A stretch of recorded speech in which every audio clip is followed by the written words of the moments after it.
This type of a Roman shade is absolutely the simplest kind of a Roman shade that you can make. You can get real fancy with this and buy locking lifting cords and shrouded lift tape and mechanisms that will make your Roman shade spring loaded. I mean, there's just so many ways that you can do this, and this is just the very simplest way to make a Roman shade with the very least amount of tools and supplies, so you can just make it quick and inexpensively without having to do a whole bunch of ordering of stuff. So let's do this. Safety first. If you're making this Roman shade for yourself, there are some safety guidelines that you need to follow, and if you are making it for someone else, you have to include the safety label on the cord pull, and there are certain requirements for the cord pull. So if you're making this for somebody else, then you want to look into that, because there's definitely some regulations when it comes to this.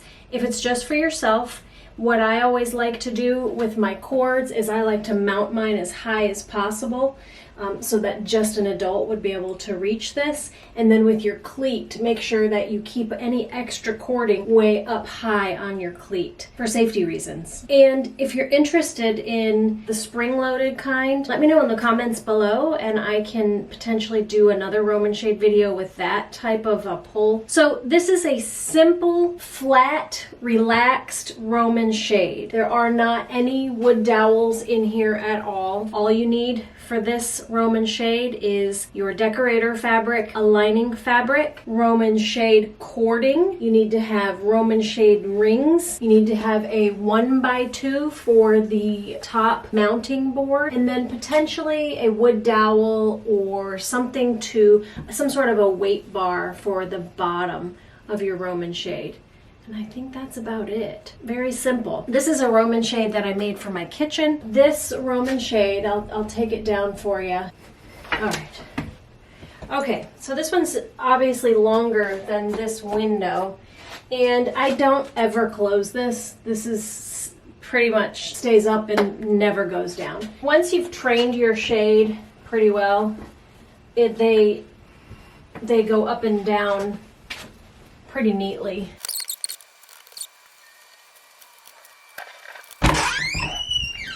All right, into my laundry room, and this is a shade that I made a while back. I think this one is 75 inches wide. I made it operational, but I don't ever take it down. So you can see on this one, because it's so wide and the fabric is not real stiff, the bottom is not super duper straight. And here we are in my kitchen, another Roman shade on a super wide window. This one is the one that was coordinating with the one that's on my door. Okay, so here's the worksheet that I have. It's a downloadable worksheet that you can get in the description box below. It gives you an illustration, and it has a fill-outable little thing here so that you can fill this in and determine what your cut size on your fabrics should be. For simplicity's sake, because I want to keep this shade small enough to fit into one frame on the camera, I'm gonna make this shade 15 inches wide by 30 inches long. And that's the finished size. So now I need to determine my cut dimensions of my fabric so that I can cut my fabric to the right size in order to account for the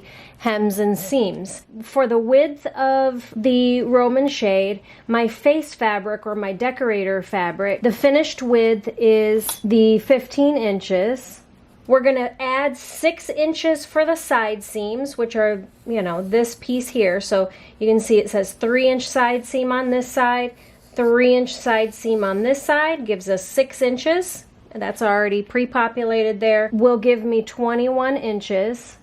For my length, my finished length of my shade is 30 inches plus 9 inches, which accounts for this 6 inches for the hem and 3 inches for the header, or 3 inches to wrap around the top of the mounting board. So we're going to add 9 inches, so that's going to give me 39-inch cut length. So then you can write here, I'm going to cut my fabric 21 inches by 39 inches. And then for my lining fabric, I'm going to cut my width exactly the finished width. So my finished width is 15 inches, nothing to do there. My length is going to be my finished length plus 3 inches. So my finished length is 30 inches. So I'll add 3 inches to that and get 33 inches. So my lining fabric, I'll cut 15 by 33. So here's my cut dimensions. My face fabric, I'll cut 21 by 39. And my lining, I'll cut 15 by 33. It's pretty simple, and you can just get this worksheet in the description box below. You just put your email address in, and I will email you this worksheet, which you can just print out. It's totally free, so grab that worksheet. So now let's cut our fabric and assemble the shade. Here we are at my cutting table. I've got my fabric already cut 15 inches wide by 30 inches long. This is my face fabric, or my decorator fabric, which is kind of a pink color. And then I've already got my lining cut, and this is a white lining fabric. So we're gonna start by doing our side seams. So the side seams, I gave you 3 inches on both sides, because we're gonna do a double 1.5 inch side seam. So I like to just go ahead and fold my fabric over 3 inches. Let's see how we did. Okay.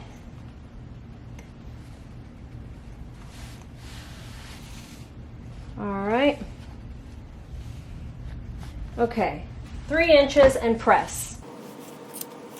All right, open that baby back up. Bring this raw edge into that crease. Fold that back over. Make sure we're tucked in nice and tight there, and press that. And we're going to do the same thing on the other side.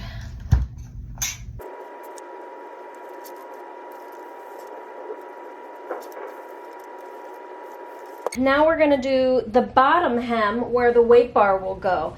And keep in mind, I'm using a solid fabric, so for me it really doesn't matter which side is the bottom or the top, but obviously if you have a patterned fabric, you want to make sure that your pattern is going the right direction, not upside down on your shade. Okay, so this bottom one, we're doing a double 3 inch or a 6 inch. On the worksheet, I have it as a 6 inch bottom hem. Okay. And then the same thing goes here. We're going to fold that in 3 inches. Press it, bring it up, and press. Now we're going to open this back up. Open that up, grab your lining fabric, and your lining fabric will go right to this bottom crease here, and it should come right to your edge creases. So see how nicely it lines up right along my edges there? I got it a little bit long somehow, but that's okay. That's all going to be at the top. So now we can fold our side seams back in. And that side seam back in. And this bottom hem. So now I will put some pins in this so that we can take this to the sewing machine and sew it. All right.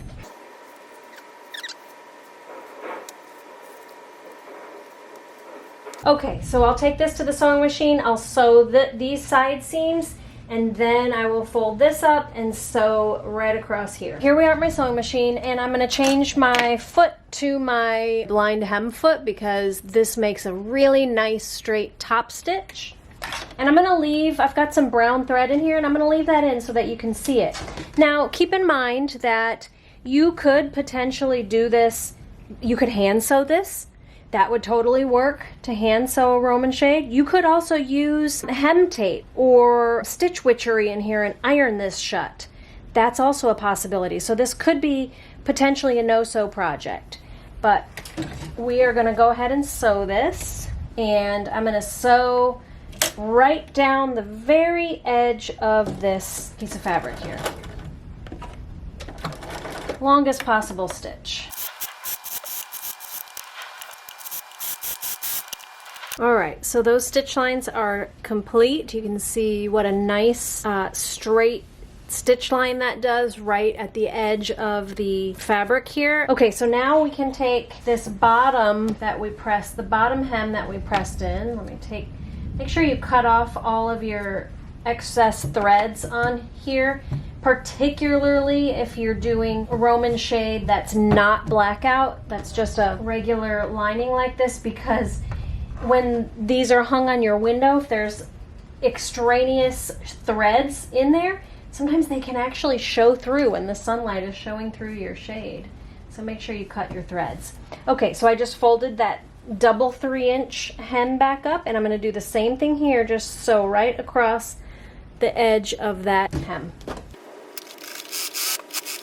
There we go. Now we've got this pocket here, so we can put our weight bar in the bottom. So let's go back to the table and talk about the ring spacing. There are some standards for ring spacing. So we'll start with the horizontal ring spacing across your shade. We have clearly a very narrow shade. If this was actually the size of our shade, we would only need one on either side. But typically your shades are going to be wider than this, so you will need to have multiple rings across your shade from left to right. So standard is between 8 and 12 inches spaced across your shade, or 9 and 11 inches. In my mind, I just always remember 10 inches and try to get as close to 10 inches on either side, 9 or 11 inches as I can, because there is wiggle room. It doesn't have to be exact, and depending upon the width of your shade and your math, you can fudge that a little bit to make the math for you. So I like to put my outside rings right on this hemline here, or this seam right here. You can put it anywhere in here. You just don't want to get it so close to the edge that you can see your ring off the side of your shade. The horizontal ring spacing, I just always think 10 inches because it's easy to remember that. And then if I need to go 9 inches or 11 inches or whatever on my, depending upon the width of my shade, that's how I do that. And then for your vertical spacing, typically you want to go 6 to 8 inches on your vertical spacing. You can go bigger than that, up to 12 inches on your vertical spacing. But I usually like to go 6 or 8 inches depending upon my bottom hem. So since I did my double 3-inch or 6-inch hem here, I'm going to go ahead and make this a 6-inch space up my shade. So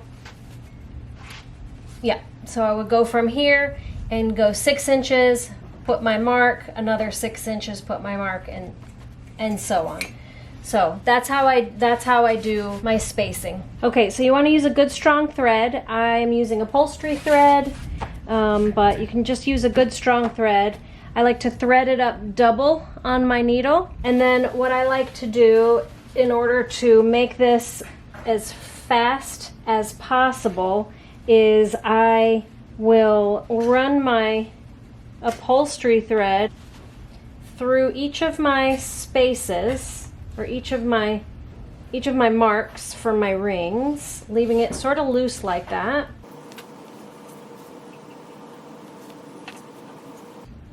And then I'll just cut that, and then I just take my scissors and cut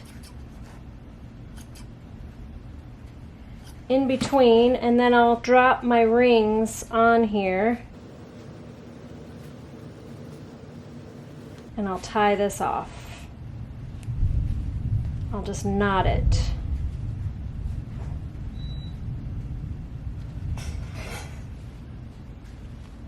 Three times I'll knot that. And the same thing here. Tying your rings like this really expedites the process, because if you're having to tie on 40 rings on a huge shade, it will take you longer to tie or sew on your rings than it will to make your whole shade. Cut that off, and you can take a little bit of fray stop and put that on there, and it'll keep that knot forever. The next step is to cut your mounting board, and for this one I'm using a 1x2. You could use a 1x4 if you want a little bit more projection off your wall, but for this one I'm using a 1x2. and I cut it just 1/8 of an inch narrower than the top of my shade. And I'm gonna go ahead and wrap it in some lining fabric. And the way I do this is just like a present. You can either paint your board or just use lining fabric. I don't like to use face fabric because I like for it to look neutral from the outside of the window. You don't want to see a bright fabric on the outside of your window.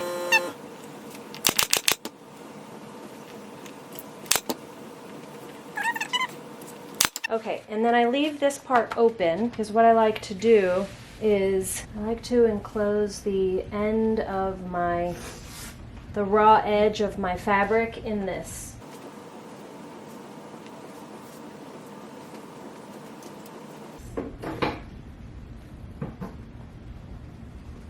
Okay, fold that raw edge over and then staple.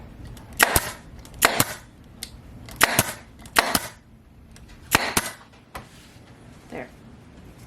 So then this goes up against the ceiling or on top so you don't ever see those staples. And then this is what you see from the outside of the window. Nice, neat. Okay, now we'll put in the eye hooks and the strings. So all my rings are sewn on. For time's sake, I'm only gonna do the 2 side lift cords. I won't do the one in the center. So the next step is to install your screw eyes to hold your lift cord. You can use nothing but screw eyes. You can get fancy and you can buy a cord pull. I'll link to one of those if you wanna use one of those. So what you're gonna do is pre-drill a hole in line with each of your rows of rings. So with every row of rings, you need a screw eye. So I'm gonna pre-drill that right in the center. And then install the screw eye.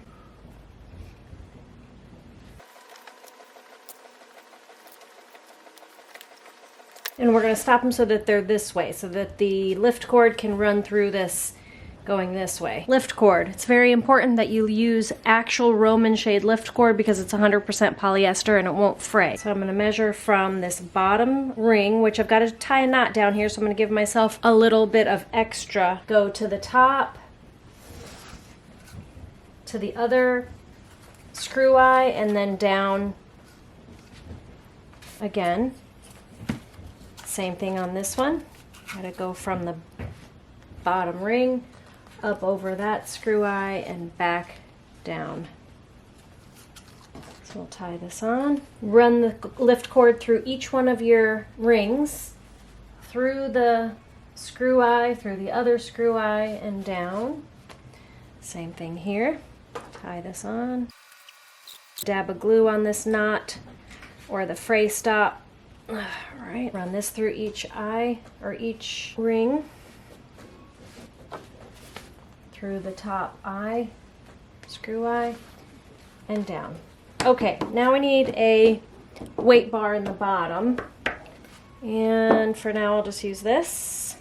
You can use a dowel or an actual weight bar, but there does need to be a little bit of weight in the bottom. And of course, you have to style it on your first few tries. You can't expect your Roman shade to just lift right up perfectly on the first go round. I've seen people do that. And sometimes with your lift cord, you have to adjust. When you have a bunch of cords, you have to adjust the cords and then tie off a knot or put one of those lift cord end cap things on there. See, I didn't even train this and it's already lifting up pretty well. Once you get it mounted in your window, then you can steam these pleats so that they'll go up and down easily and stay styled for you. Let's see if I can get this to... Oh, one. There we go.